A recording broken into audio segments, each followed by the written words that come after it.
Because the Postal Service is required to deliver to every American, even on unprofitable routes, the Postal Service may be charging lower than market rates in its service contracts with private companies. This may not only shortchange the Postal Service, making further taxpayer bailouts likely, but it could also distort competition in the package delivery market.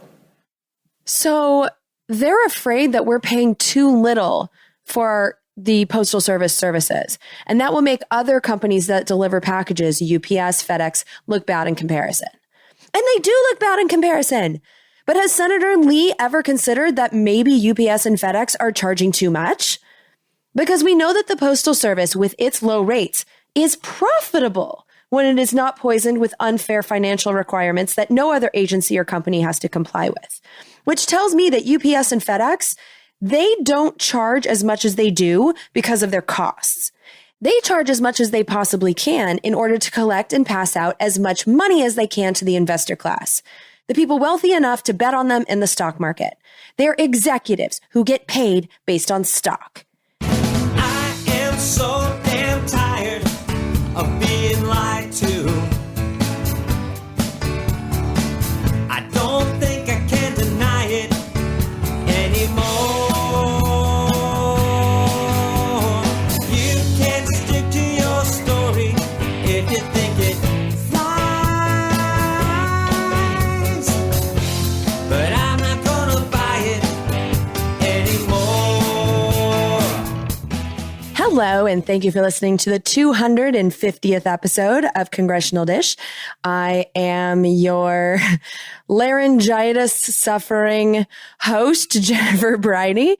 I have spent the last weekend in my beloved Boston, where I went to 2 Red Sox games and cheered for my friend who ran in the Boston Marathon, did a lot of talking, did a lot of yelling, and definitely went to a club and did a lot of singing. And so I lost my voice, and this is as good as it's going to get for this recording. So bear with me on that, but I am very excited to be producing this episode right now because it's the 250th episode of Congressional Dish.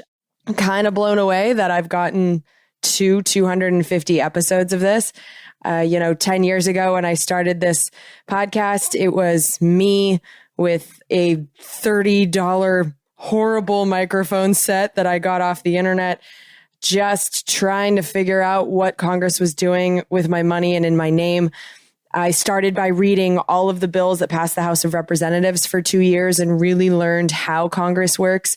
And here I am 10 years later, still trying to figure out how to produce this podcast to be the most useful for all of us, because Congress is so dysfunctional that I really feel like this has been a 10-year exercise in documenting the downfall of the American government. And it's usually a pretty depressing scene. Even though I'm not a depressing person, I swear to God, like I didn't set out to, have a podcast that focuses so much on the negative, because Congress is what gives me hope that we can turn things around. And it's specifically the House of Representatives that gives me that hope, because the House of Representatives controls the money, and the people that we elect to the House are the ones most directly connected to the voters. Every single person in the House of Representatives represents about 700,000 Americans. And so we have greater access to them than we do in a state like, where I grew up, California, where we only have 2 senators and they represent millions of people. So I really like the House of Representatives. I also like that we can replace everyone in the House every 2 years. So given some kind of miracle, an idea gone viral, we do have a non-violent way of making major changes in our government. And for me, one of the reasons that I wanted to do this and focus on government is because I see government as a tool. The most powerful tool in the world, if you're sitting in the United States, is the United States government.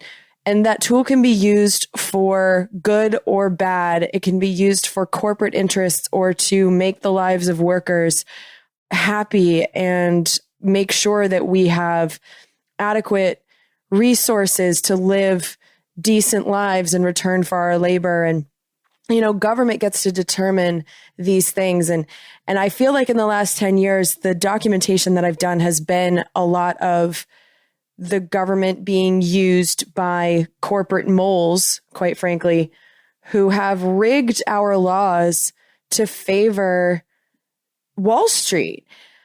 But government can be a tool that can be used for good. And so for the 250th episode, while I was trying to decide what the topic would be, I did notice that a bill became law that deals with the Postal Service. Now, I had produced an episode back during the Trump administration, right before the election, about the Postal Service and highlighted some of the problems that the Postal Service has. And so this is something that's been on my radar for a while. And we talked about it not all that long ago.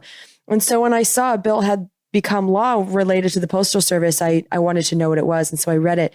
And I'm really happy to tell you that today I have an episode for you, which is an example of government being used as a tool to solve problems. And I think we all need this right now. I think we need to know that our government can be used for good. And so today I'm going to tell you exactly how the 117th Congress just saved the post office. We're going to have good news for a change to celebrate 250. So I think we should get started to celebrate 250. And I hope that you enjoy some happy news for a change. So the Postal Service is a service guaranteed to Americans in the Constitution, which I'm pretty sure is the reason why it hasn't been privatized like everything else by the boomers. The Postal Service's motto is, quote, "Neither snow nor rain nor heat nor gloom of night stays these couriers from the swift completion of their appointed rounds," unquote. It's so old-timey, and I love it. And the Postal Service has always lived up to that motto.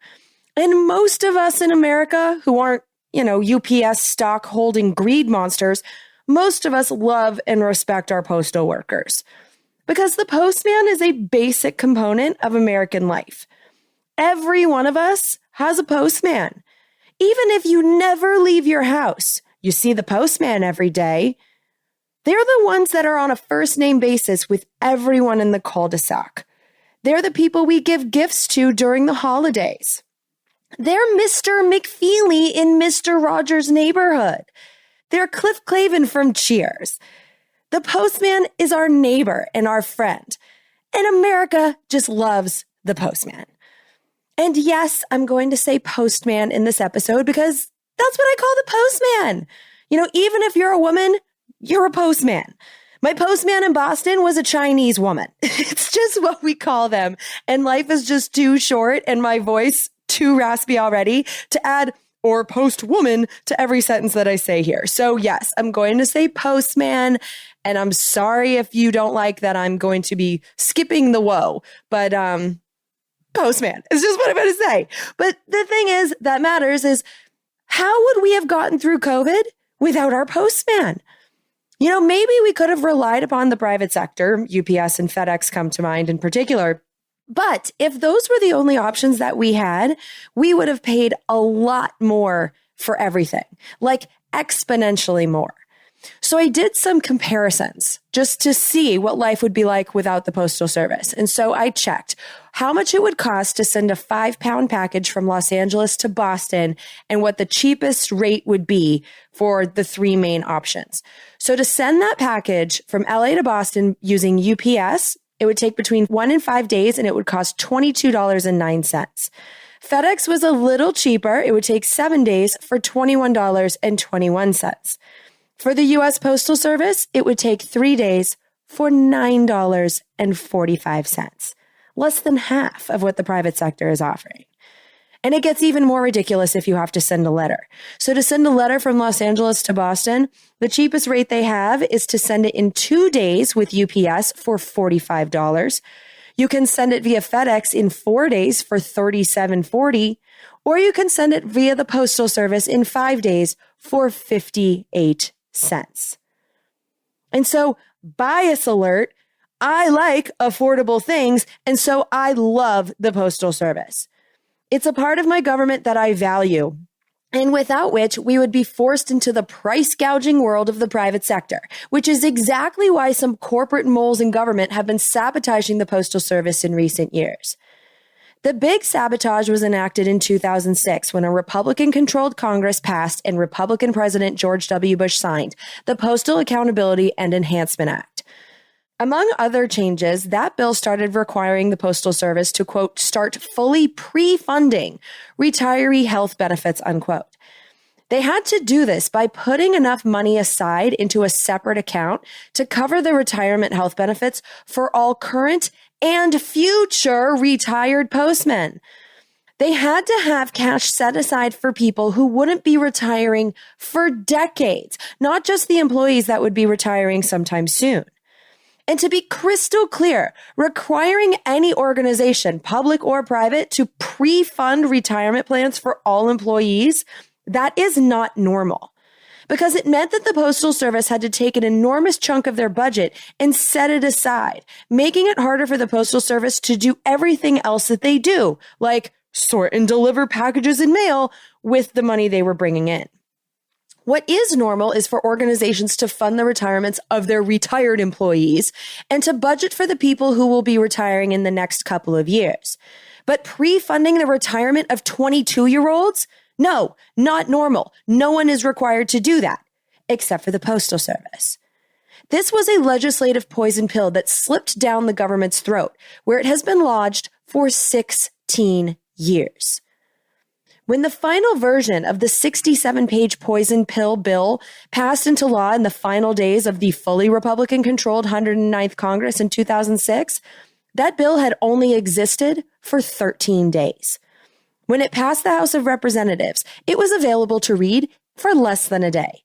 It passed the House at 10:30 p.m. after a two-person debate where two people who supported the bill spent pretty much all of their floor time congratulating each other for their accomplishments. And when it passed after the not a debate, it had passed by a voice vote, so it passed without a vote actually taking place. And then it passed the Senate, also without a recorded vote, the next day, and President George W. Bush signed it into law 5 days before Christmas. And the results have damaged the Postal Service as intended. During the Congress when this bill was written, the Postal Service was profitable. But after it became law, here's David Williams, the Inspector General of the U.S. Postal Service, testifying to Congress in August of 2009.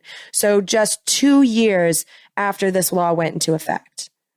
The Postal Accountability and Enhancement Act of 2006 requires the Postal Service to make 10 annual payments of $5 billion each, in addition to the $20 billion already set aside for pre-funding its retiree health benefits.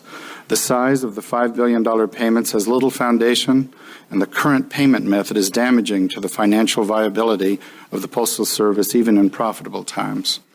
The payment amounts were not actuarially based. Instead, the required payments were built to ensure that the Postal Act did not affect the federal budget deficit. This seems inexplicable, since the Postal Service is not part of the federal budget, does not receive an appropriation for operations, and makes its money from the sale of postal services. The payment amounts are fixed through 2016 and do not reflect the fund's earnings, estimates of the Postal Service liability as a result of changing economic circumstances, declining staff size, or developments in the healthcare and pharmaceutical industries. The payments do not take into account the Postal Service's ability to pay and are too challenging even in normal times.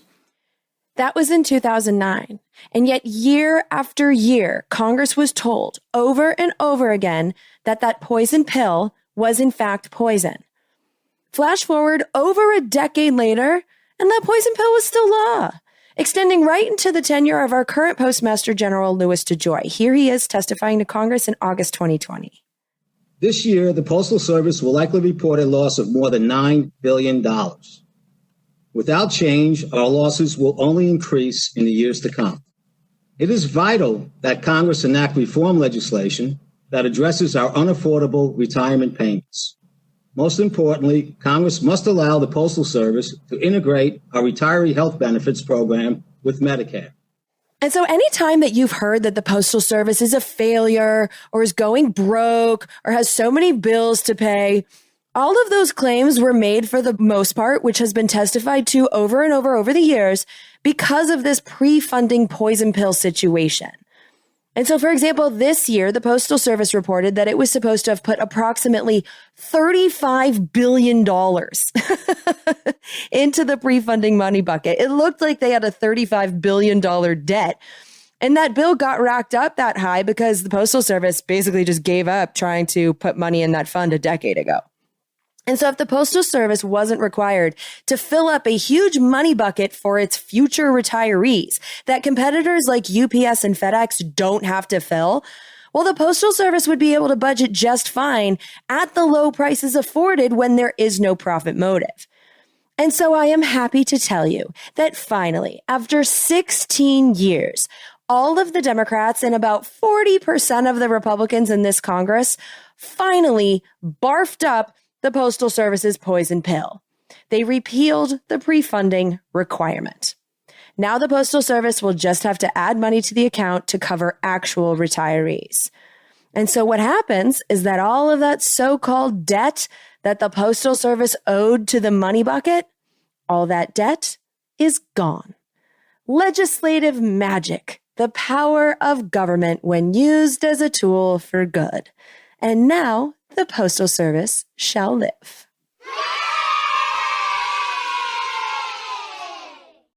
The other thing that you heard current Postmaster General Louis DeJoy request to help the Postal Service was for Congress must allow the Postal Service to integrate our retiree health benefits program with Medicare. Now, Medicare is a system of healthcare payments administered by government. And while Postal Service employees pay into Medicare and are eligible to enroll when they reach the age of 65, about a quarter of them just don't. Now, I don't know why anyone would choose to stay in the private sector, where health insurance companies' entire business model is based on refusing to pay as many of our healthcare bills as possible. But for whatever reason, about 25% of retired postmen are opting to stay in the for-profit web. I don't get it, but it is what it is.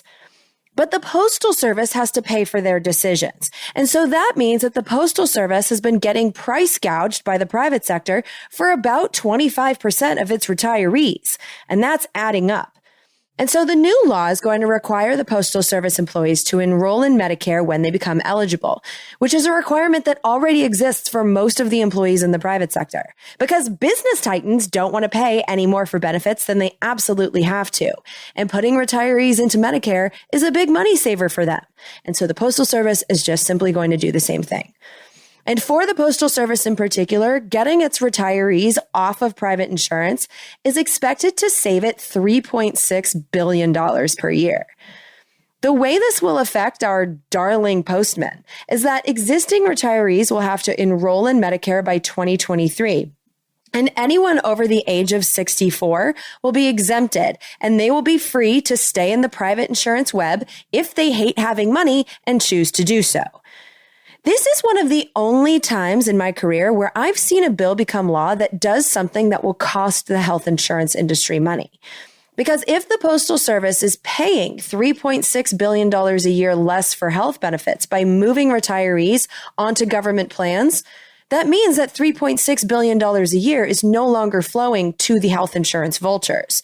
And they did fight this bill, or at least fought to influence this bill. So Blue Cross Blue Shield had lobbyists running around Capitol Hill arguing for that company's interests in every single quarter of this Congress.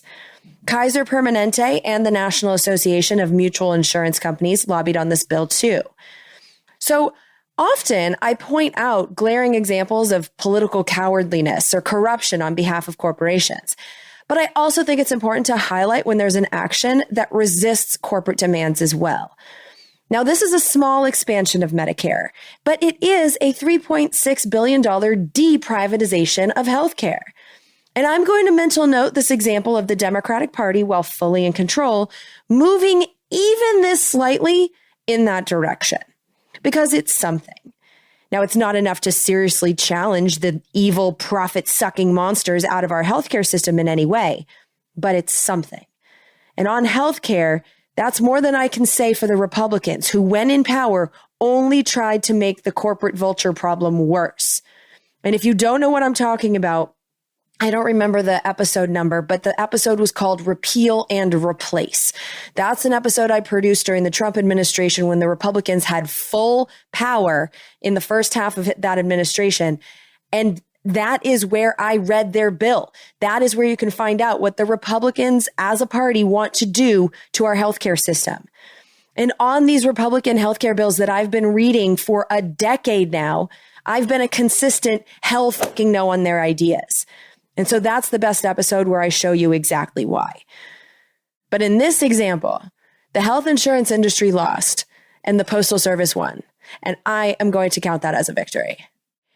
I'm also happy to tell you that the new law also provides new sources of revenue for the Postal Service that I can testify are common in other countries, which are also likely to make life a little bit easier for us customers. So here's John Potter. He is was the Postmaster General from back in the early Obama years. Here he is testifying to Congress way back in 2009.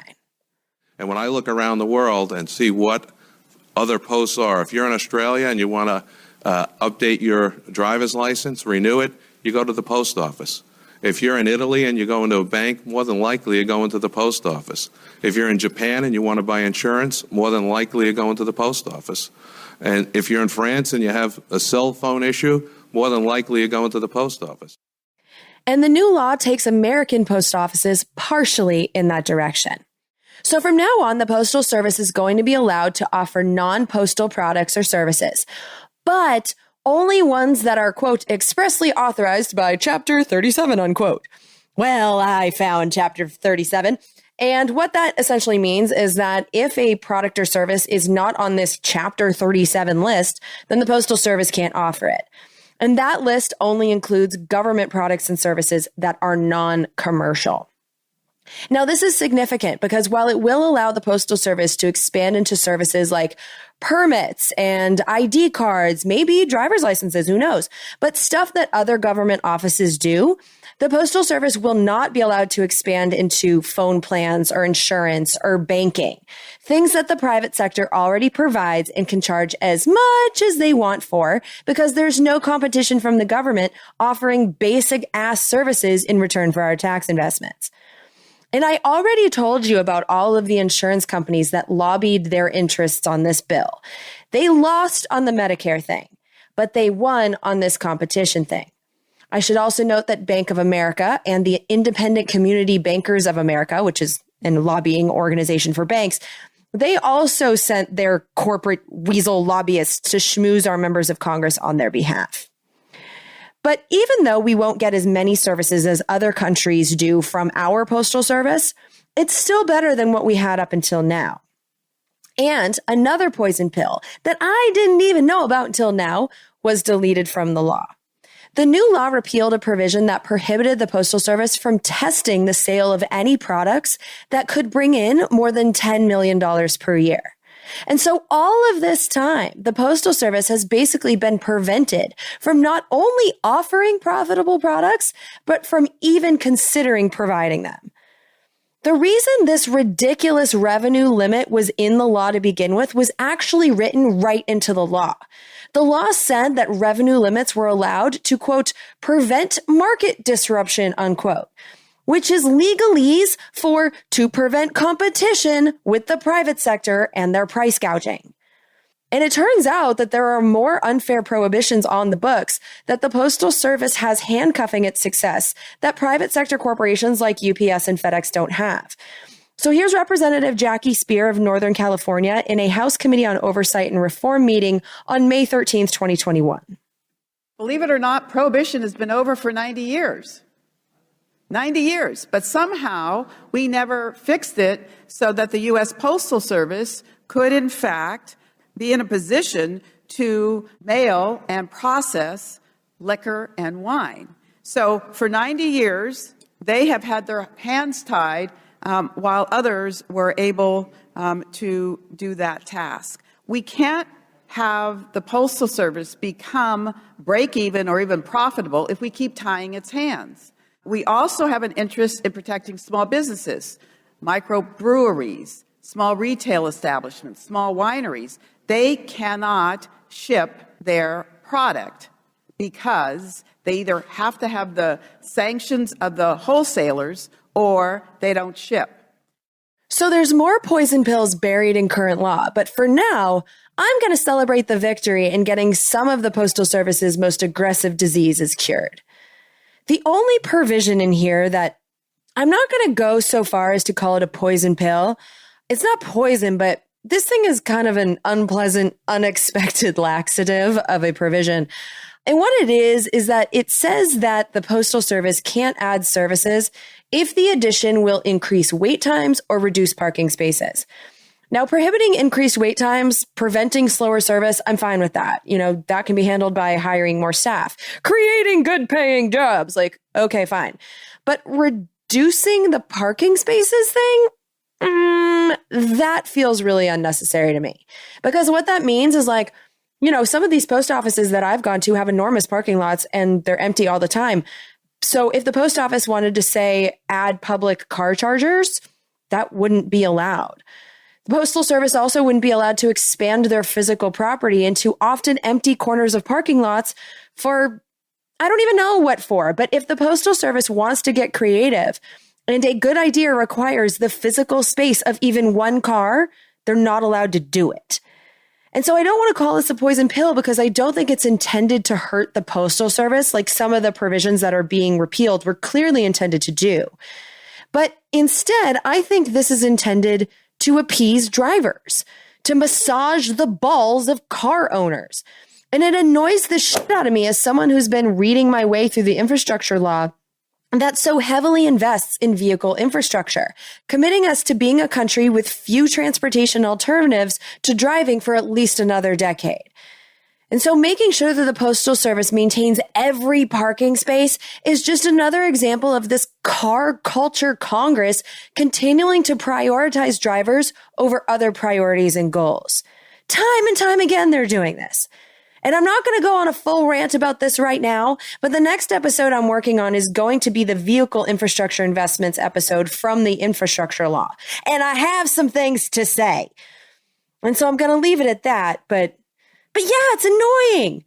I want more space for people and businesses and parks and actual life. Like I love all these parklets that have popped up in cities all over our country.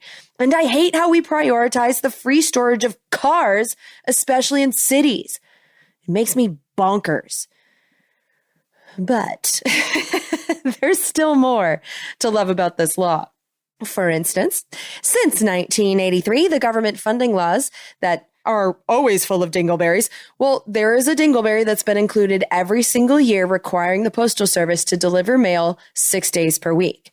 And so this law makes 6 day per week delivery permanent, preventing any future government funding crisis manufactured by private sector funded corporate moles in Congress, in all likelihood in the Republican Party, from cutting Saturday delivery. And I think this is important because that is an idea that I have heard floated in the past few Congresses, and this just shuts it down. And to make sure that the Postal Service leaders are held accountable, because like I said, I produced a whole episode about the Postal Service when there was raging speculation that Trump's pick for Postmaster General, Louis DeJoy, still the guy in charge now, but there was a lot of people claiming that he was slowing down the mail to help Trump in the election, which I don't believe to be true after hearing him testify for like 10 hours and producing that episode. But regardless, Postal Service speeds have been down since the beginning of COVID. In 2020, when everything shut down, think about it. How did you buy stuff? Because I know I bought all kinds of shit. Much of it shit I didn't need. And I did it online. And how did it get to me? UPS, FedEx, and often, when I didn't want to pay a lot for shipping, the post office. And the official statistics prove that the Postal Service did see a huge surge in package deliveries. And Louis DeJoy, the former CEO of a huge freight logistics company, also made some changes that slowed down the mail for a while. During the holidays in 2020, on-time delivery of first-class mail fell below 63%, but it has gotten better. By the summer of 2021, on-time deliveries were up to 89%. But it's still not back to pre-COVID levels, which were higher than 89%, and therefore I consider excellent. But to help us keep track of how the Postal Service is doing, the Postal Service is now going to be required to post weekly updates on its service performance at national, regional, and local levels on a publicly available, searchable online database. Now, it's a little unclear to me from the way that it's written, but I think this website is supposed to be up and running by the end of July. So that's pretty soon. And then finally, this new law changed the way the Postal Service police are funded. Up until this law, the Postal Regulatory Commission, the Postal Service Police, needed to be funded by Congress in the government funding laws that are late every single year.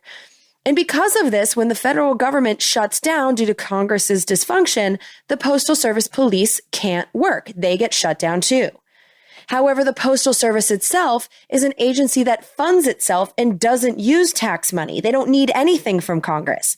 As a result, the Postal Service continues operating with no oversight during government shutdowns. And that's not good. It would basically allow Louis DeJoy to do whatever he wants during shutdowns. And while I don't think he was slowing down the mail on purpose for election tampering purposes, I don't trust this corporate mole in our government as far as I can throw him. And so I do believe we need oversight of government agencies at all times. And so the new law fixes that problem by taking the Postal Regulatory Commission out of the yearly government funding cycle and funding it in a way that will allow it to continue operating, regardless of the inability of Congress to do its job properly or on time. And I just want to take a beat here and note that in the last episode of Congressional Dish, we learned that the military has changed the way that they budget because they are essentially counting on annual congressional dysfunction when it comes to funding. And here we have Congress itself preparing the Postal Service for annual congressional dysfunction. Now, I guess it's good that Congress is acknowledging the reality that they are terrible at their jobs. But the fact that they are changing laws to account for their future anticipated terrible job performance is just another indication that we desperately need a replacement of both of these parties in Congress. These people have normalized dysfunction in practice and now in law. And in an adequately informed country, I have to imagine that the citizens would find this totally unacceptable. But overall, clearly, I love this law because I love the Postal Service. And I'm so grateful to the Founding Fathers for guaranteeing this service to us in the Constitution, making it so hard for the corporate moles to eliminate it as a return on our tax investment. These changes I saw in this law made sense, and it's so damn refreshing to read a law, not just a bill, a law that fixes long identified problems. Now, as for the politics behind this, like I think I said before, where there was opposition, it came only from the Republican Party. And you now know all the backstory on these provisions and why these changes were made. You know how the problems were created and how this bill solves them specifically. And yet, here's Republican from Southern California, Darrell Issa, on the House floor when this bill was being debated.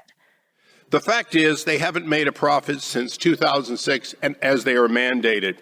The truth is the post office isn't lacking liquidity, it is bankrupt. And nothing in this bill will make the post office truly sovereign. It simply wipes out and wipes away debts and shifts the burden onto taxpayers. The bill forgives $46 billion in debts owed by the Postal Service, forcing the taxpayers to pay it.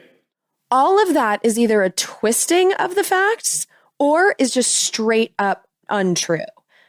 But what is true is that over the course of Darrell Issa's congressional career, according to the Center for Responsive Politics, Darrell Issa has taken over $63,000 from people affiliated with UPS, making UPS number 13 on his list of the most generous corporate contributors.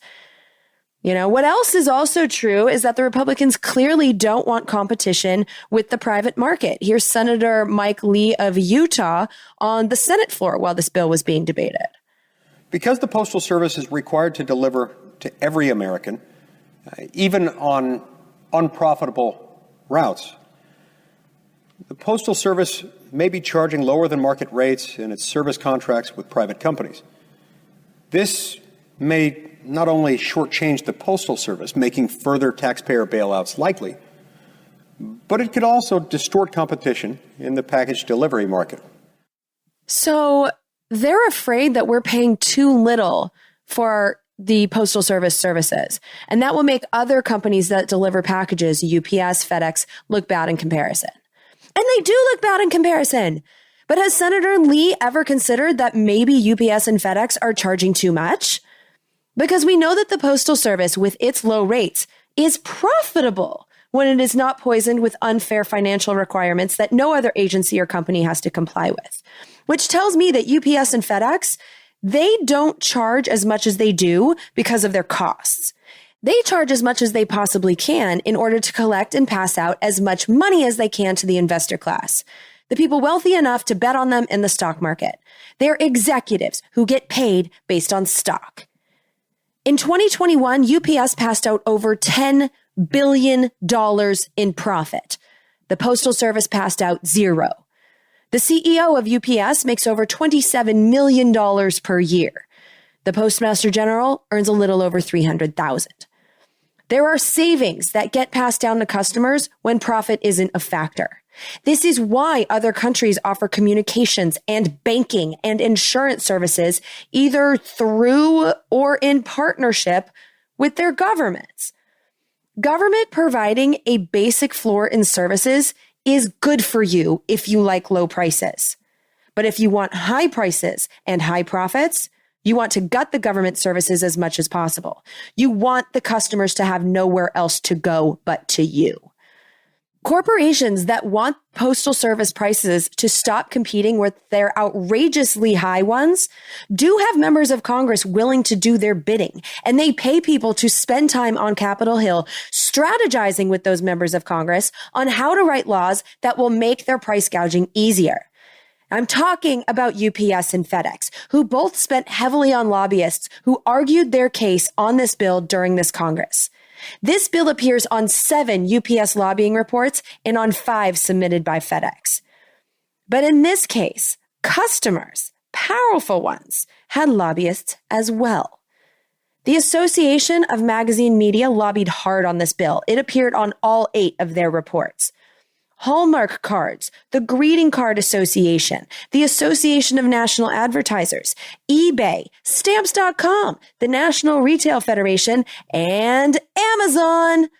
All companies that rely on the affordable rates offered by the Postal Service to get their products affordably to their customers. All of those organizations sent lobbyists to Capitol Hill as well.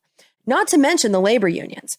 The National Association of Letter Carriers and the American Postal Workers Union and others sent lobbyists to Congress to argue on postal workers' behalf. The customers who used the Postal Service and the unions that represent the workers proved to be more powerful than UPS and FedEx. And so now we have a law that really truly does solve the most serious problems with the Postal Service. And so despite the lies told by paid-off Republicans like Darrell Issa and the corporate perspective presented by Republicans like Mike Lee, this bill did become law. And I do want to be fair here. The Republican Party was not united in their obstruction on this particular bill.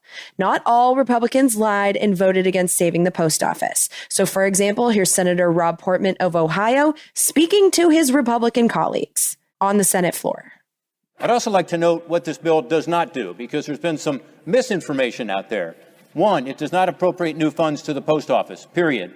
2, it does not change the accounting or costing structure for packages and letters, so it does not disadvantage private sector carriers. That's very important to me.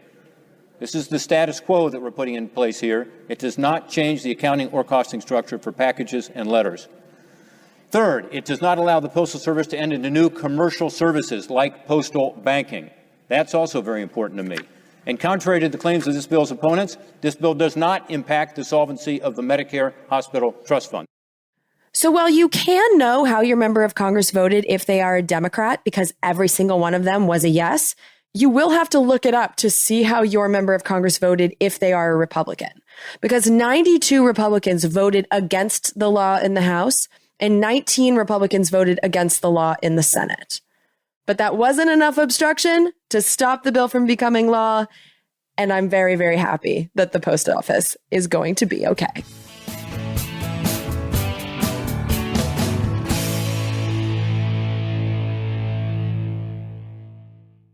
While working on this episode, I stumbled upon a hearing about the Postal Service and listened to it while I was on a plane. And as I usually do, I learned some interesting things. Now, this particular hearing took place in the House Committee on Oversight and Reform on April 5th, and it was about the electrification of the Postal Service fleet. Switching the Postal Service to electric vehicles just makes so much sense to me. At least if you're on board with the goal of minimizing our use of fossil fuels, regardless of if your reason is for climate change purposes, cancer-causing pollution, or both. Because just think about what a Postal Service vehicle does every day. It goes from house to house and idles in between, just spewing fossil fuels and wasting money all that time.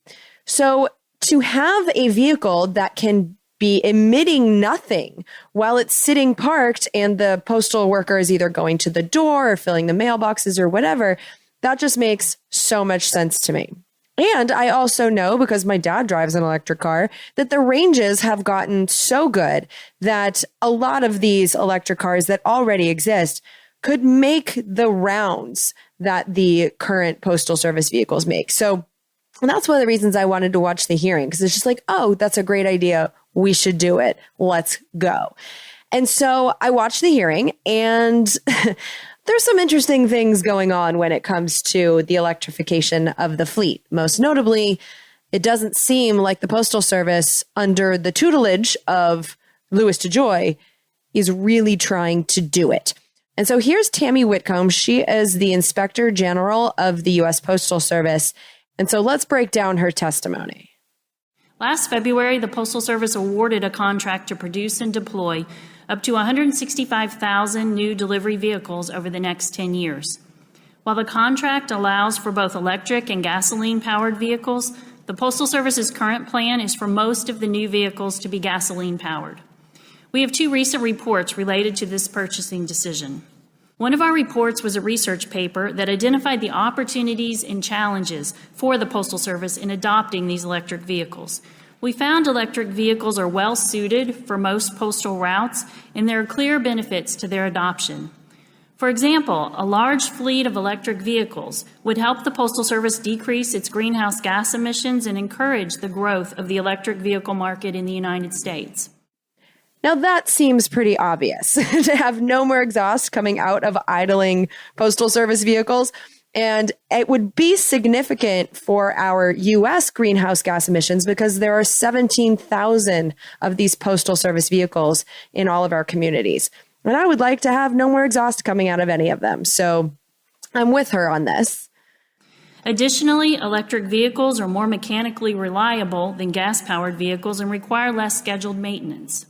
Which is true. You don't need oil changes on cars with no oil. They would also result in the Postal Service incurring lower and more reliable and stable energy costs. Also true. Gas prices don't matter when you don't need gas to power your car, when all you need is some wall plug juice to make it move. And as for the price of that juice, the electricity, that stabilizes too when the big utilities are also freed from gas price chaos. There are just too many good reasons to stop powering our cars with gas. In fact, to drive less in general, but that's a rant for another day. However, there are challenges associated with adopting an electric vehicle fleet. The upfront costs are significantly higher than gasoline-powered vehicles. The Postal Service would need to pay a higher per-vehicle price and incur the cost of installing the charging infrastructure. So the Postal Service is having the same problem as everyone else.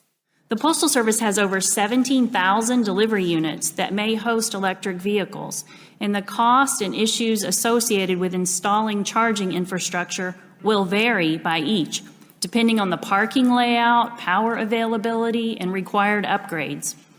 Good planning, along with early and consistent communication with local governments and utility companies, could help overcome these challenges. Now, I believe that to be true as well, but the governments and utilities need to have people in charge of them who share the goal of electrifying the fleet. Fossil fuel industry moles don't want cars electrified. And I think that's the biggest obstacle standing between the United States and an electrified vehicle landscape. And I've got to tell you, the infrastructure law It doesn't have requirements that governments, utilities, or property developers create that charging infrastructure. It allows states and cities to use money to do it if they want to, but the transition is not yet required. We found the Postal Service could save money in the long term by deploying electric vehicles on certain routes, for example, on longer routes and in areas of the country where gas prices are traditionally higher. The Postal Service might also be able to lower the costs associated with electric vehicles by exploring different mixes of the type and number of chargers. Because many delivery routes are short, it is unlikely that every vehicle would need to plug into a charger every night. There are two other factors that could significantly change the cost-benefit analysis of purchasing electric vehicles: federal funding and local incentives. The Postal Service has stated it could achieve full electrification of its delivery fleet if Congress provided $6.9 billion.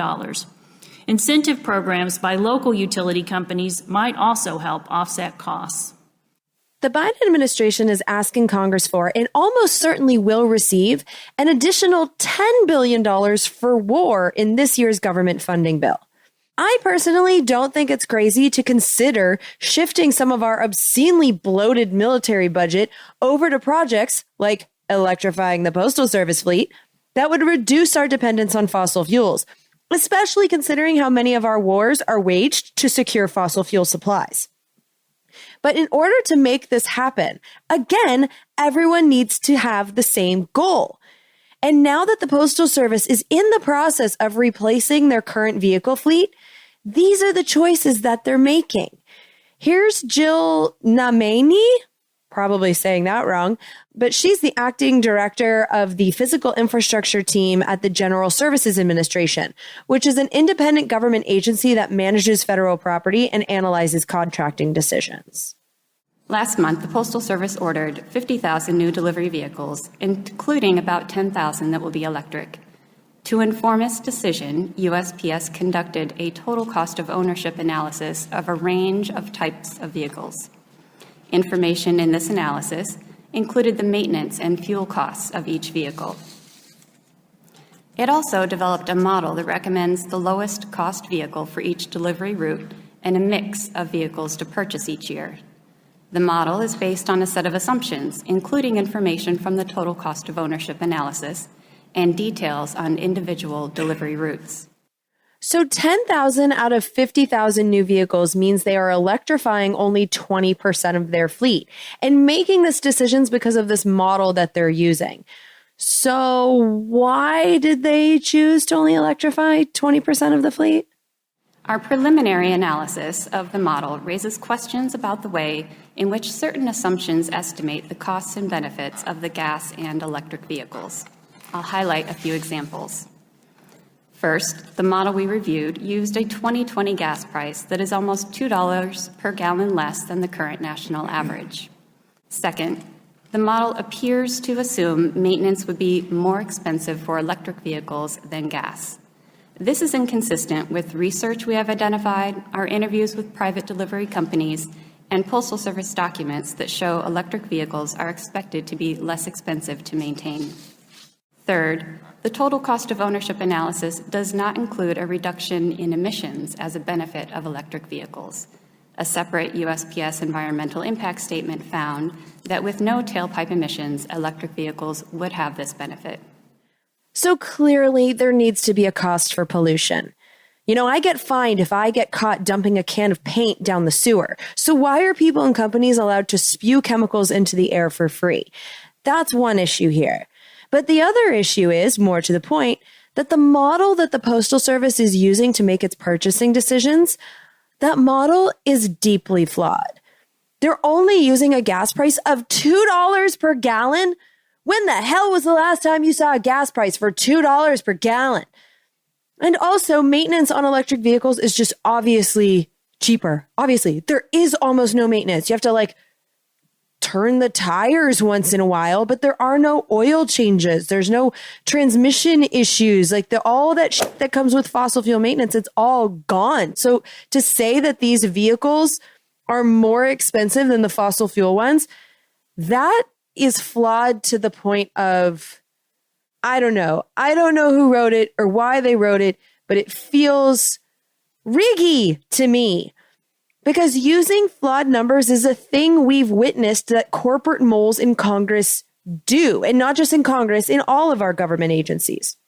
Because the first 2 years of Congressional Dish, like I said earlier, I read all the bills that passed the House of Representatives. And I learned about Congress through that 2-year exercise. At the time, the House was controlled by the Republican Party. And you can go back and hear it for yourself. There were so many times that I was horrified, sometimes very emotionally so, when I saw the bills that they were writing that were clearly for the fossil fuel industry. You know, the real crazy lives in the bills that have no chance of becoming law. That's where the corporate moles will show their love to whatever industry they want money from or are just ideologically devoted to helping.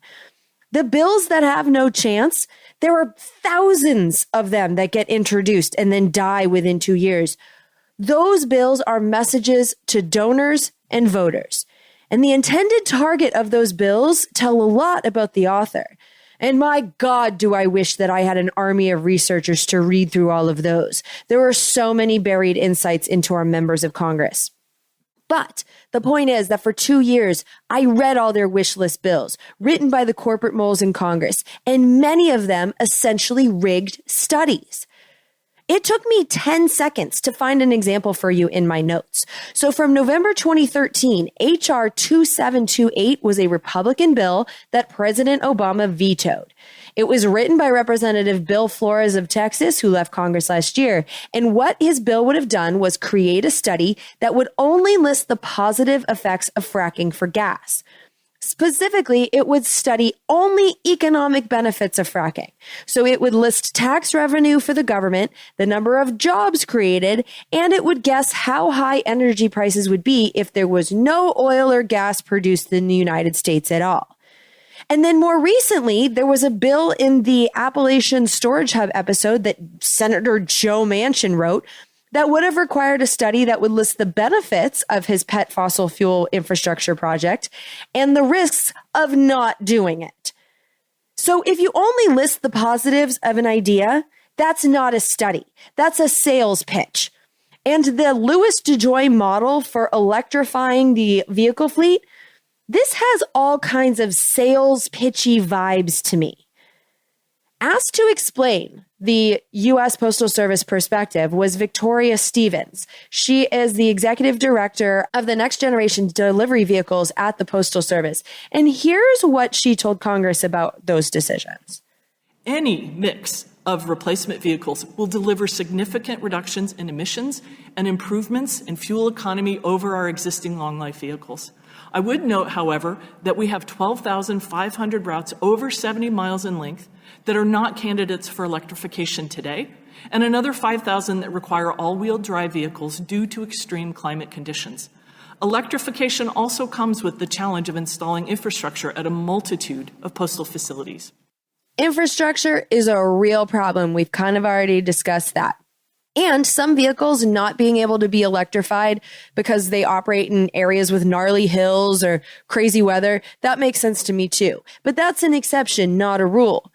But the thing that she said that jumped out at me with that testimony was the 70-mile range. I know that the Postal Service vehicles have to carry a lot of shit and it can be heavy, and that definitely lowers the range. But electric vehicles routinely get hundreds of miles to a charge now. Even my plug-in hybrid gets 50 miles. And so 70 miles for a fully electric vehicle sounded super low to me. And it turns out I wasn't alone. So here's Representative Jared Huffman of California. In this clip, he's going to be talking to Joe Britton, one of the witnesses, who is the executive director of the Zero Emission Transportation Association that studies this sort of thing. Here's their conversation. And then there's the problem with the Postal Service assumptions about EV range, a 70-mile vehicle range. In your extensive work in this field, including the vehicles that companies like GM, Ford, and Rivian are providing to private fleets, did USPS use the correct assumption about battery range? No, it is far inconsistent with what we're seeing in the marketplace, and I'll give you a couple examples. The Ford E-Transit van gets nearly 2 miles per kilowatt hour in the battery pack. The Workhorse C-Series gets 1.5 miles per kilowatt hour in the battery pack. The Arrival van that is being contracted with UPS gets 1.7 miles per kilowatt hour in the battery pack. The USPS assumption is that this vehicle gets 0.7 of a mile per kilowatt hour in the battery pack. The only other vehicle that we have seen that has that inefficient of an electric drivetrain would be a Class 8 tractor trailer or semi-truck fully weighted down. It is impossible that a last mile delivery truck... And if the model used the correct range assumptions, wouldn't that significantly affect the total cost of ownership analysis, including the number of charging stations needed to support these vehicles? That's correct. You would not need nearly as many charging stations as the Postal Service is asserting. Overall, though, especially considering the people in this particular Congress, I was pretty encouraged by what I saw in regards to the Postal Service. Congress really did save it by solving its actual problems and not dancing around the edges to please corporate saboteurs. And kudos also to Chair Carolyn Maloney for using her committee and spotting the unacceptably small baby steps that the Postal Service, under Louis DeJoy's leadership, is taking towards electrification and getting some answers. You know, knowing that they are using inaccurate data to make decisions, a problem identified is one that can be solved. And so I'm seeing steps in the right direction. They're small steps, but they are happening, and that's a good thing. Because small steps in the right direction are what can eventually lead us somewhere far from where we are. That's what can lead us to a better place, to a better situation. And so with that thought in mind, while working on this episode, I also listened to an episode of The Problem with Jon Stewart. It's his podcast, and this particular episode really resonated with me, and so I want to take a few minutes to talk about it. But first, if you haven't heard the podcast, it's a companion podcast to the show he's apparently been doing on, or when I say he, Jon Stewart, has been doing for Apple TV. Now, I don't pay for Apple TV, and I've never actually watched the show, but the podcast really does stand on its own. And so I've listened to almost every episode now. And the episode from March 24th is titled John Talks About the Media and It Talks Back. And in this episode, he does an interview with Margaret Sullivan, who's a writer right now for the Washington Post, but she used to be the public editor of the New York Times. And so Margaret Sullivan is a person who knows how corporate media functions. Their interview was an examination of what they think the media, specifically cable news, is doing wrong and how journalists should better serve the public. And I was really inspired and encouraged to hear this part of their conversation. I would almost say, what if the media were focused actually not on the political ramifications, but on governance? It strikes me that the media almost ignores governance. Exactly. For electoral strategy. So there's no focus on muckraking at that level. Is the government delivering on the programs? What is the value of the American budget? Not just how much we're spending. What is the value that we get from it? That's right. And that's why I'd like to see, we always hear a lot about political reporting. It would be so great if it were redefined as actually government reporting, which is what it's supposed to be. So less about the palace intrigue and less about the horse race of one campaign or the other, who's ahead, what if this happens, and more about what's going on. I think that we kind of underestimate the interest and the intelligence of the public when we don't do that, because I actually think there's people do care about the democracy. And they are worried to the extent that they are being informed about it. They think that there's a lack of focus on governing, which obviously I agree with. But I think that the success of this podcast, the fact that it's been growing and has existed for 10 years and is a clear financial success at this point, despite me doing almost no marketing and turning down all possible corrupting offers from advertisers and people who want to get their message out through me in other ways, the fact that this podcast, which focuses on government, is successful, despite me making unprofitable decisions, it makes me feel like we're really on to something here. And the focus on governing is key to that. Because if you search for this podcast in Apple Podcasts, its main category is government, not politics. And that was a deliberate decision. And whenever people ask me about the show, I make sure to make that distinction. That Congressional Dish is about government, what happens after the elections. It's not about the personalities or the gossip or the campaigns, which are more accurately described as fundraising competitions, which are so widely covered by both corporate and independent sources of news. And Margaret Sullivan gave some good insight as someone sitting at the top of the corporate media ladder as to why the type of content I produce about process and governing is set aside in favor of political, more individual-focused reporting. Why is it so personality driven? And I don't mean on the broadcaster end, but on the coverage end. Mm-hmm. Why do they not cover systems and outcomes? Why do they cover personalities? I mean, I'll say two things about that. One is it's hard. It's hard for, cable news to cover that, I would say.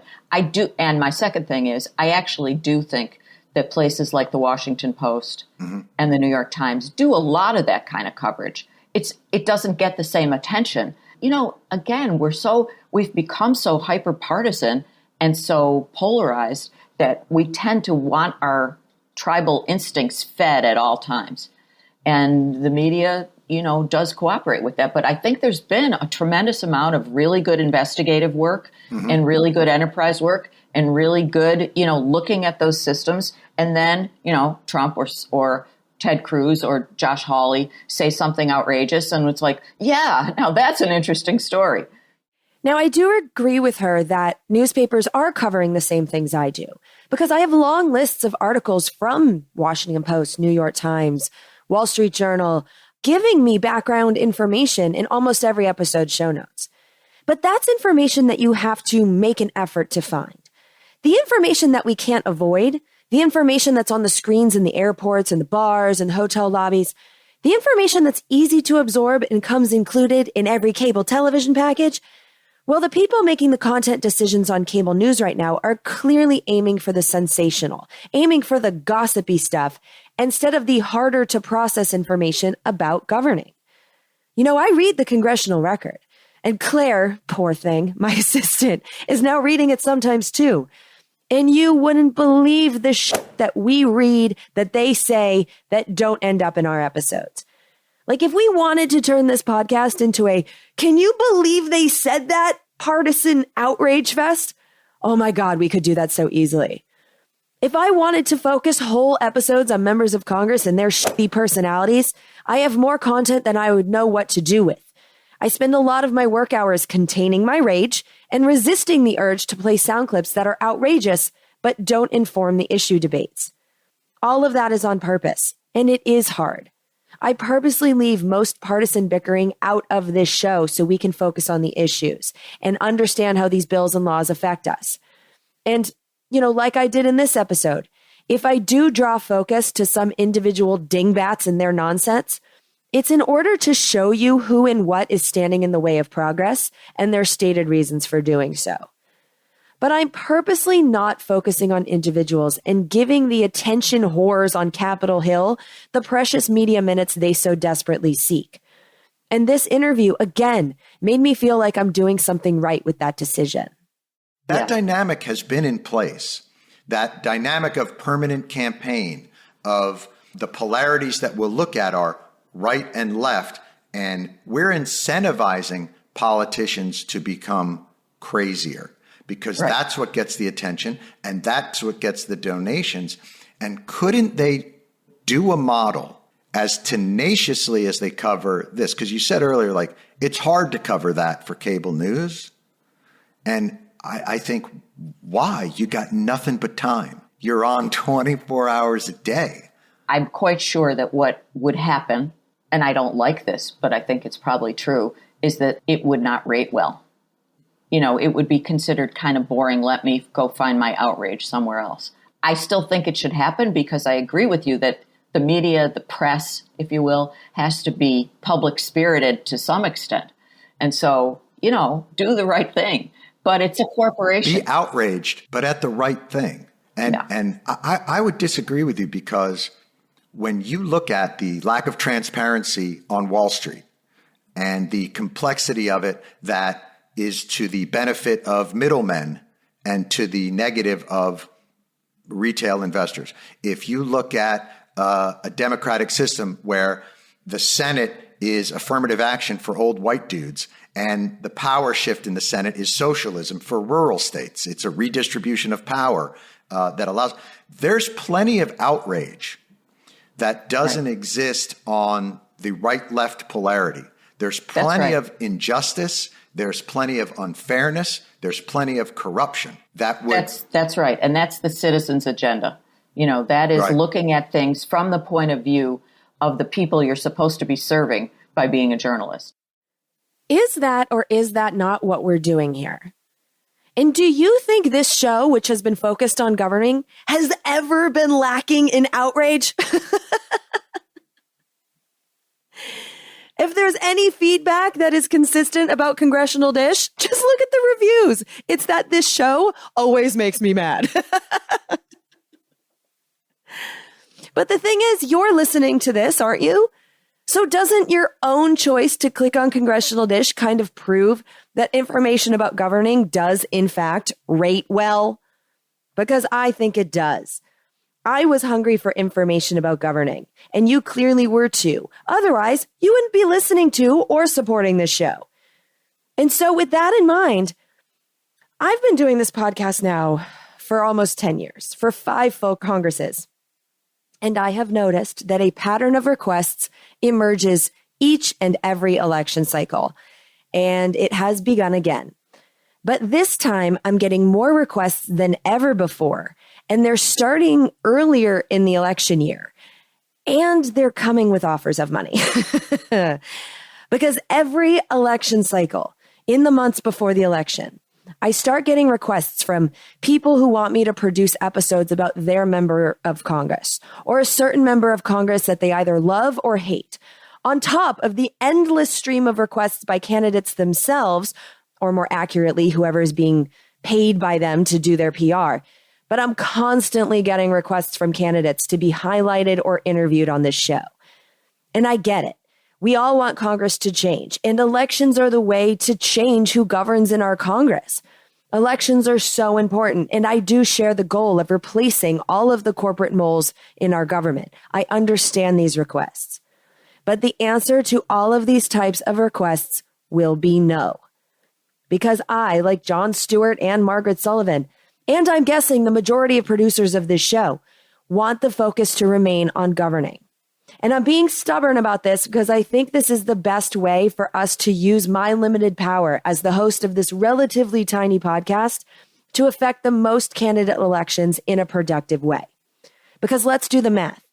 Setting aside all 100 senators, there are 435 members of the House, every one of whom is up for election this year. And each one of them serves in one of the 435 congressional districts. If I were to fundamentally change this show to focus on campaigns, as if there aren't enough shows focusing on personalities and elections and campaigns instead of governing already. But if I were to do that, each episode I would produce about a single member of Congress would only help about 0.2% of American voters choose their representative in the House. And it doesn't add up much if I produce more candidate-focused episodes either. With the number of weeks I have left before the midterm election, even if I switch the release schedule to once per week, I could produce episodes highlighting the races of 26 members of Congress max. And that would only help 6% of Americans choose their representation. And that's only in the House. That's just not efficient. By focusing on governing, I think Congressional Dish has the potential to help 100% of American voters do their jobs, to choose their 3 members of Congress, by explaining what is in the bills and laws that passed during your current representative's most recent employment contract, and by explaining the process of how they pass those bills and laws, so that every American voter can then use that information in their own communities, using whatever criteria and values that they see fit. Because it's also not my job or my right to judge your candidates. Because just by the very nature of it, any episode focused on a single person would be an exercise in judgment, and it's not my place to judge what's right for your district. That has to be done by you. And the team over here at Congressional Dish is doing everything we can with our limited resources to make that as easy as possible for you. Each episode's show notes gives you information, all of it, that I use to make each episode. For this episode, for example, you can go to this episode's show notes, and Claire and I have made it super easy for you to find the votes on this law that saved the Postal Service in both the House and the Senate. Now, in this case, if you're represented by a Democrat or Bernie Sanders, like I said, you don't need the show notes because they voted yes to save the Postal Service. But the Republicans are a mixed bag. And so you can use these show notes to look up how your Republican voted and judge if their vote represented you or not. You don't need to know the bill number. You don't need to know how to dig through the congressional record. I've done all of that for you. And depending on what you use, you can probably even find those links right in your podcasting app. That helps every voter in this country in a way that a district by district examination of their member of Congress would not. And you can use this podcast for more than just checking voting records, because I know that you need to convince others in your district to vote with you if we're ever going to change Congress for the better. And so, you know that a lot of my rage is generated by the shameful process of how bills are becoming law in all of these Congresses that I've studied. You know, we're on repeat here for a decade now, watching both parties routinely passing 1,000-page or longer bills that appear from behind a closed door within days and often mere hours before the vote. And so it's hard to judge a representative's policy positions by their votes on those bills because there are an impossible number of policies governed all at once when they govern like that. But you can judge them on their participation in that process, in their perpetuation of the norms. In election years, you have opportunities to ask your member of Congress questions in public. Most members of Congress do town halls all over their districts during the summer. And if they don't, like Nancy Pelosi, she hasn't done one in 30 years. If your member of Congress doesn't feel like they need to even speak to the voters to get reelected, well, what else do you need to know? But if you do go to these town halls, because most of them do town halls, and you take the knowledge you have gotten here on Congressional Dish, and you show up and you sign up to ask a question at those town halls, you can inform a room full of your neighbors, a room full of voters, about the shameful process being used to make laws. And using your precious question, you can expose whether your member of Congress is a part of the problem or if they're fighting these processes from the inside. And you know who else tends to be in those rooms? Local reporters. One well-crafted question can have an informational ripple effect with unlimited viral potential, especially if you have someone record the exchange for the internet. Information has a ripple effect. And so by focusing my efforts on providing information that can be used by every American voter in some way, that's how we can harness the limited power of Congressional Dish in the most efficient way.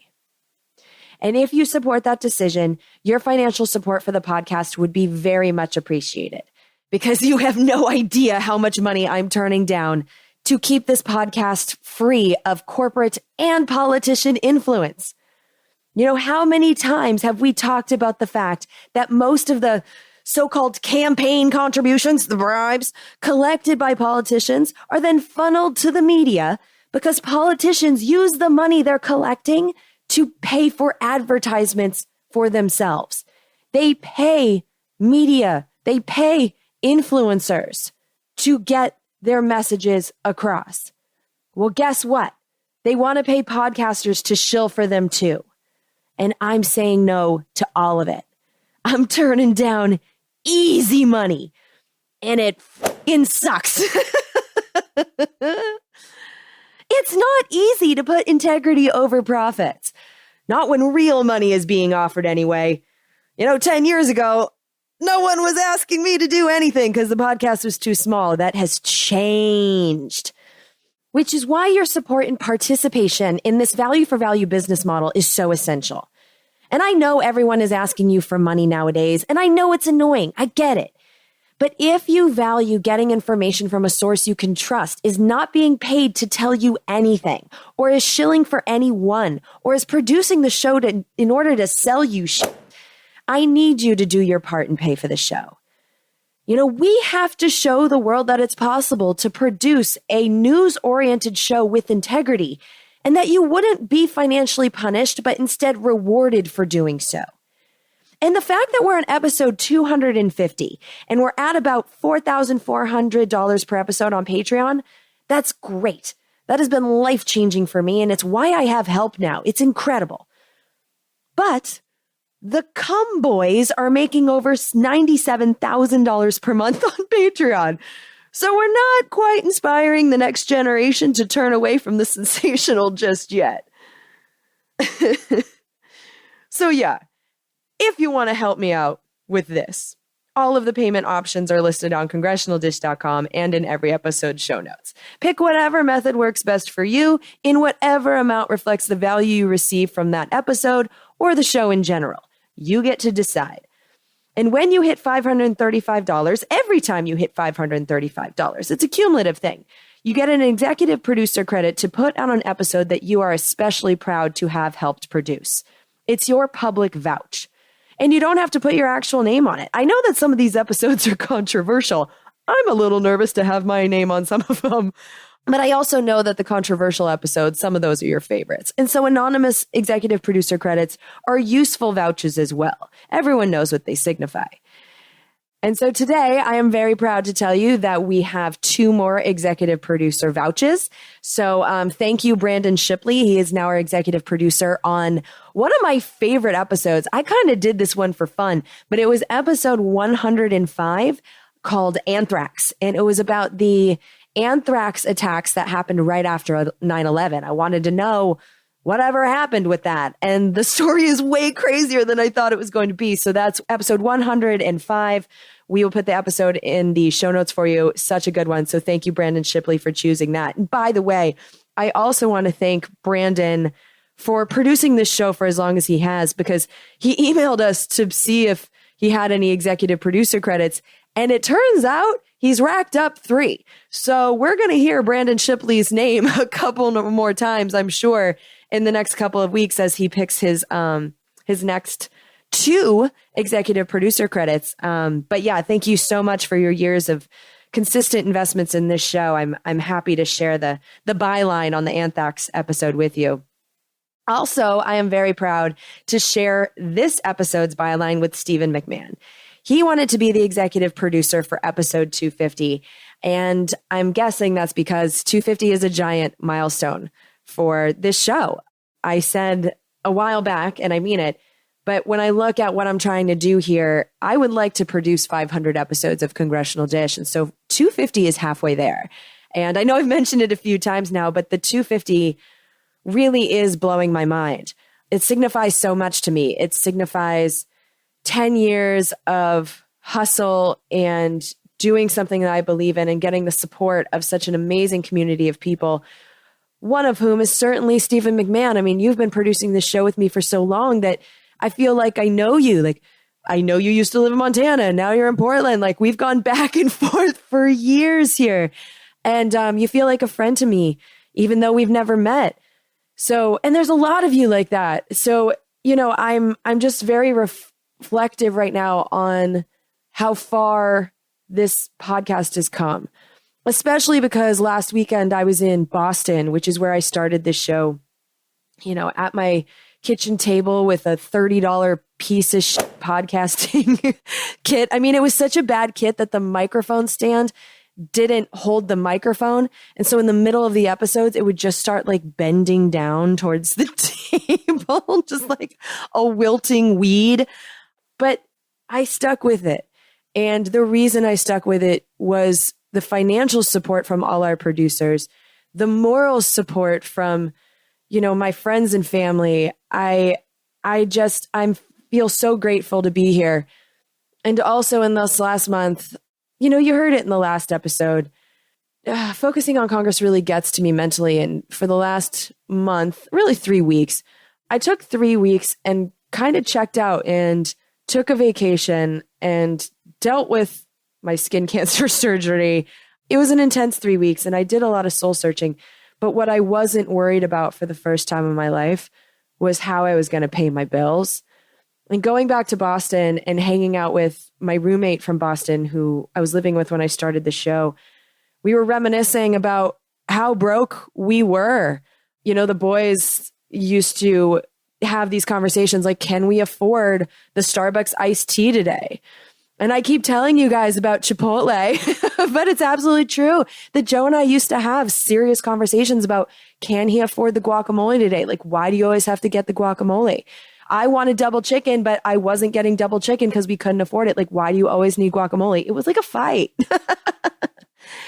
And then I found myself at Chipotle in downtown Boston, and I got guacamole and double chicken and didn't think twice about it. And I know that's a really stupid example, but it really is. It signifies to me how far I've come, and I couldn't have done it without the Congressional Dish community. And Steve McMahan, you have been a part of this community funding this podcast for so long. So I'm very happy to have your name as an executive producer on 250. And that goes for all of the executive producers. I have a list that I look at every single time I produce an episode, and I see your names every time. So I really appreciate you all. And I also appreciate everyone that's donated $1. You know, I understand because, like I said, I've been there. I had fights about guacamole. I know how much $5 means to people. And it means a lot to me that you're finding room in your budget to support this show and to support the bigger vision of what we're trying to do here, which I know I've expounded on in detail today, but I do think that it's important to be the change you want to see.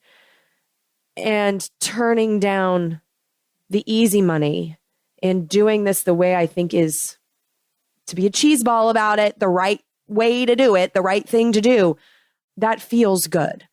And I hope that by supporting this show and the bigger mission of it, I hope it makes you feel good too. So yeah, Congressional Dish 250 is a feel-good episode, and so I'm going to leave it there. Before I sign off, I do want to thank also the editors at Pro Podcast Solutions. You guys have been doing this with me. I've never had another editor, ever. They're the first editors I hired. I've never had a problem. We're still working together 8 years later. I couldn't do it without them. Pro Podcast Solutions, you can't go wrong by hiring them. Also, we do have the Congressional Dish store.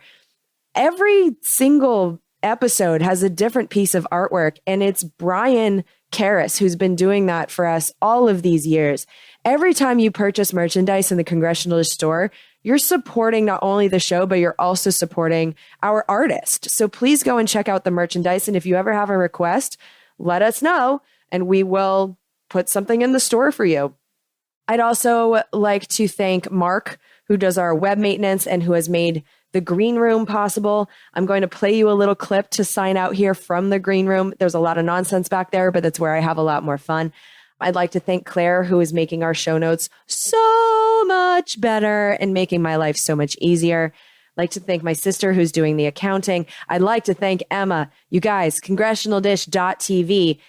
We're building our YouTube archive. So we now have, I believe, over 70 full episodes of Congressional Dish, the best ones from the archive we've put on YouTube. And from here on forward, we're going to put full episodes on YouTube so that people that want to listen to podcasts on YouTube can. I didn't realize that was a thing, but apparently it is. And Emma's making that possible for us. She's also, within a week or so of each episode coming out, she's making short visual, how do I describe these?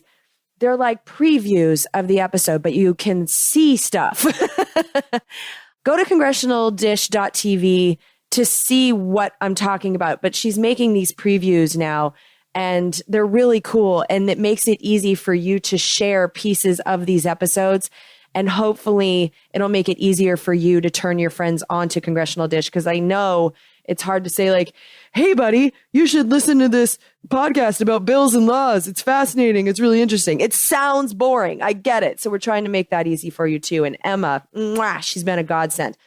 So yeah, thank you to the entire Congressional Dish team. I love you guys. I love working with you guys. And again, the support of the producers, you're the reason why I'm able to have a team and why we're doing things that will hopefully help expand the reach of this podcast. And now, for the first time ever, I am going to give you a Green Room preview.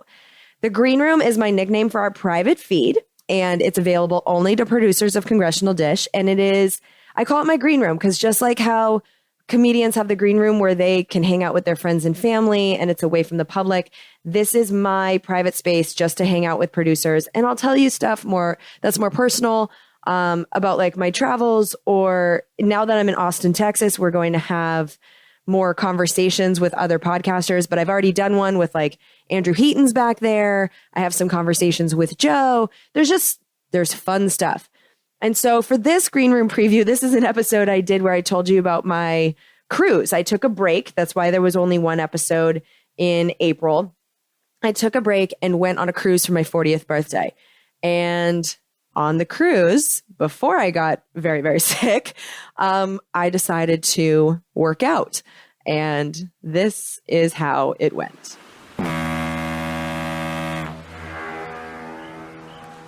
And then I definitely wanted some cardio because, again, eating all the fat for the weekend. And I was like, all right, I hate treadmills. I don't use treadmills. If I run, I'm a sightseer. You know, I like to be out in the world. But it was like, I need to do something. So I decided I was going to do a half hour on the treadmill. And it was really cool because the treadmill was facing off the side of the boat. So I was just watching nothing. We were in the middle of the Gulf of Mexico. So it was like I was looking for this sense of isolation. And I certainly had it because I'm just watching the ocean water go by. But I also couldn't figure out why I kept running off the left side of the treadmill. I felt so ridiculous. I was like, is there something wrong with my feet? Like, why can't I stay on the damn treadmill? And then I finally finished my run and I pressed stop. And as I'm getting off the treadmill, I had to like sit down. I was like, oh my God, it feels like the whole room is moving. And then I realized, oh yeah, the whole room is moving. You're on a boat, stupid.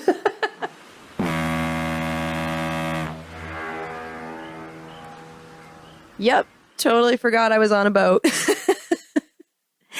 And then in hindsight, we realized that the reason I was running off of the left side of the treadmill is because I was like overcorrecting because the ocean water was going so fast as I was watching it go across. So I think I was just trying to overcorrect. I don't know, but I kept running off the treadmill. It felt a little dangerous. But anyway, that was just a part of the story. But you can hear all about my weekend in New Orleans, the cruise, what it was like getting sick on a cruise ship. No, I didn't have COVID, but yeah, so if you want to hear more of that story, go ahead to Patreon. That's the easiest way to get it. You just sign up for any amount on Patreon and you'll have access to the green room.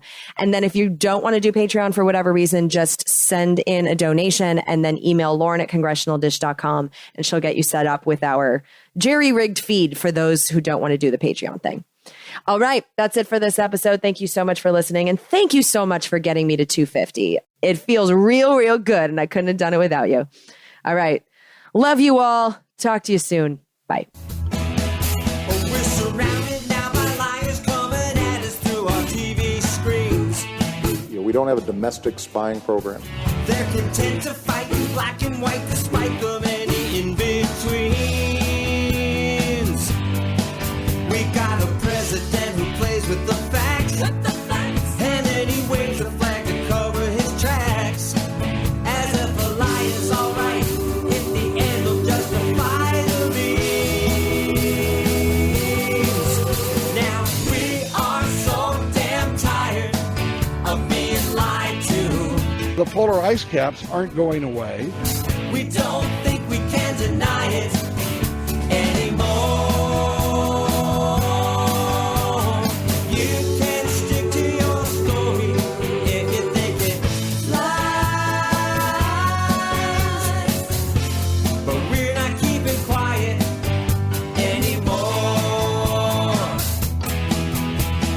We are so damn tired of being lied to. Government jobs consume the profits of the private sector. We don't think we can deny it anymore.